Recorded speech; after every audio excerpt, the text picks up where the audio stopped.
अस्सलाम वालेकुम। Welcome to Lubna cooks. कैसे हैं आप सब लोग? उम्मीद है खैरियत से होंगे। हमारी आज की हदीस है, रसूलुल्लाह सल्लल्लाहु अलैहि वसल्लम ने फरमाया, जब जन्नती जन्नत में और दोज़खी दोज़ख में दाखिल हो जाएंगे तो अल्लाह ताला फरमाएगा कि जिसके दिल में दुनिया में राई के दाने के बराबर भी ईमान था, उसको भी दोज़ख से निकाल लो। सही बुखारी हदीस नंबर 5783। उम्मीद है आप इन अहादीस को और हमारी रेसिपीज़ को लाइक और शेयर कर रहे होंगे। तो चलते हैं, आज क्या पकाना है। आज की रेसिपी हमारी ये है, हम बना रहे हैं गुड़ वाले चावल। ये बहुत मज़े के बनते हैं। इसके जो इंग्रेडिएंट्स हैं वो ये हैं। हमने गुड़ लिया है 1.25 किलो, और ये वाला ग्लास मैंने 3.5 ग्लास चावल जो हैं, ये पक्की बासमती सेला चावल जो है, ये इनको मैंने 2 घंटे 3 घंटे के लिए भिगो दिया है। और ये तकरीबन 1.5 कप जो है ये चने की दाल है, इसको हमने बॉईल कर लिया है उसी के पानी में। और ये ऑप्शनल है, अगर आप डालना चाहें तो डालें, अगर नहीं पसंद करते तो स्किप कर दें। और ये मैंने 3 टेबलस्पून जो है ये सौंफ ली है। इसमें मैंने ये 3 जो है टुकड़े लिए हैं दालचीनी के। 2 बड़ी इलायचियाँ हैं, 3 से 4 छोटी इलायचियाँ हैं, इनके मैंने वो खोल दिया, दाने निकाल लिए हैं। और 4 से 5 जो टेबलस्पून है ये मैंने देसी घी लिया है। इसके साथ बहुत अच्छा फ्लेवर इसका बनेगा। रेसिपी का आगाज़ कर रहे हैं। ये हमने पहले गुड़ डाला है इसमें बर्तन में। इसमें हम तकरीबन 1 गिलास जो है हमने पानी का डाल दिया है, और इसकी आंच बिल्कुल हम हल्की कर लेंगे ताकि जो हमारा गुड़ है ये हल्की आंच पे मेल्ट होता रहे। दूसरी तरफ जो है हमने पानी बॉईल कर लिया है। इसमें हम अपने चावल जो है ये हमने तकरीबन 2.5-3 घंटे भिगो दिए हैं, इनको हम बॉईल कर लेंगे। चावलों को बॉईल करते हुए साथ में इसमें जो मैंने आपको साबुत मसाला दिखाया है, ये जो साबुत मसाला हमने डालना है इसमें, ये दालचीनी होगी छोटी, ये और ये बड़ी इलायची, ये हमने इसमें डाल दी है। और साथ में हम चावल डाल देंगे और इनको पूरे हमने बॉईल करना है, इनमें हमने कनी नहीं रखनी।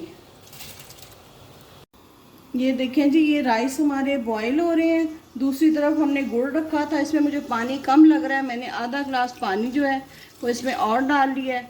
और इसको गुड़ के मेल्ट होने तक जो है ना हम इसको पकाते हैं। ये हमारे राइस जो है ये बॉईल हो गए हैं, इसमें हमने कनी बिल्कुल नहीं रखी, इनको हमने छान लिया है।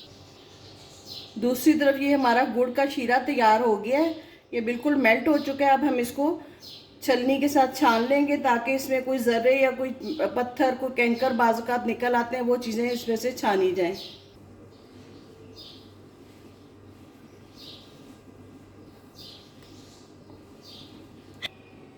ये देखें, ये हमने इसको स्टेन कर लिया है। ये चीज़ें जो निकल आई हैं इस वजह से मैंने इसको छाना है कि ये हमारे चावलों के बीच में ना जाएं।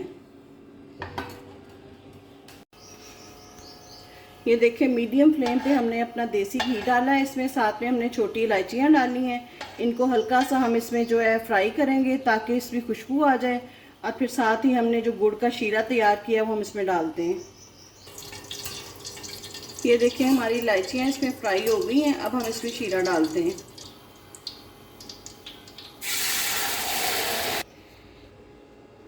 ये देखिए, मैंने इसमें शीरा डाल दिया है। एहतियातन मैंने आंच बंद कर दी है ताकि एकदम से डलने से वो छींटे ना पड़े। अब हम दोबारा से इसकी जो है फ्लेम ऑन कर लेते हैं, और मैंने राइस भी साथ डाल दिए हैं। ये देखें, ये हमने इसमें राइस डाल दिए हैं।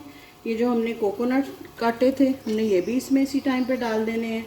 और ये जो सौंफ हमने रखी थी इसको भी हमने डाल दिया। ये भी आपकी अकॉर्डिंग टू टेस्ट है, जितनी आप पसंद करें। वैसे इसमें इसका जायका और खुशबू दोनों अच्छे लगते हैं, मैंने सारी डाल दी है जितनी दिखाई थी। अब थोड़ा सा हम इसको पकाते हैं। ये देखिए, इसको फुल फ्लेम पे अब हम कर रहे हैं, इसका पानी ड्राई। ये इस स्टेज पे आके हमने जो हमारी दाल है ये बॉइल्ड थी, ये भी हमने साथ डाल दी है ताकि ये अपना मीठा भी ले ले और पानी भी जो है इसका साथ ही खुश्क हो जाएगा। अब इसको पानी खुश्क होने तक हम पकाते हैं। ये देखिए, अब पानी जो है ये तकरीबन खुश्क होने के करीब ही है। तो इस पे हमने देख लेना है कि हमारा जो मीठा है वो पूरा है। अगर आप ज़्यादा मीठा पसंद करते हैं तो फिर इसमें थोड़ी सी शक्कर डाल दें। अगर वो अवेलेबल नहीं है तो थोड़ी सी चीनी डाल दें मीठा पूरा करने के लिए। वैसे आम नॉर्मल मीठे के लिए इतनी जो है मेजरमेंट से सही है। ये देखें, चावलों का पानी खुश्क हो गया है। हमने बिल्कुल दम वाली इसकी आंच कर दी है और इसको हल्की आंच पे दम दे दिया है। आपने जब पानी खुश करना है इसका तो बिल्कुल हल्के हाथों से 2-3 दफ़ा चम्मच चलाना है, ताकि जो हमारा मीठा है वो हर जगह जो है यकसा चावलों पे चढ़े। ज़्यादा नहीं चलाना कि जिससे चावल ही टूट जाएं। 8 से 10 मिनट तकरीबन हो गए हैं। अब हम चावलों का दम खोलते हैं। ये देखें जी माशाल्लाह चावल हमारे तैयार हैं। अब हम इनको हिलाते हैं। ये देखें आप इनकी लुक, पानी अच्छे तरह इनमें खुश्क हो चुका है और हम इनको डिश आउट करते हैं। मैं आपको इसकी फाइनल लुक दिखाती हूँ। ये देखिए माशाल्लाह खिले हुए चावल हैं और खुशबूदार हैं। ये देखें जी, ये हमारे मज़ेदार और खुशबूदार गुड़ वाले चावल तैयार हैं। इनमें से बहुत अच्छी खुशबू आ रही है। इसमें सौंफ का, दालचीनी का और देसी घी का अरोमा जो है बिल्कुल बहुत मज़े का कॉम्बिनेशन है। ये आपने इनको ज़रूर ट्राई करना है। हमने इनको फ्रेश क्रीम और दही के साथ सर्व किया है। कई कुछ लोग दही डालना पसंद करते हैं, कुछ घर की मलाई डालते हैं। आप जिस तरह इसको लेना चाहें आप इनको ज़रूर ट्राई करें और हमें फीडबैक देंगे ये आपको कैसे लगे हैं। हमें दुआओं में याद रखिएगा और बताएं मज़ीद क्या पकाना है। अब इजाज़त दें, अल्लाह हाफिज़।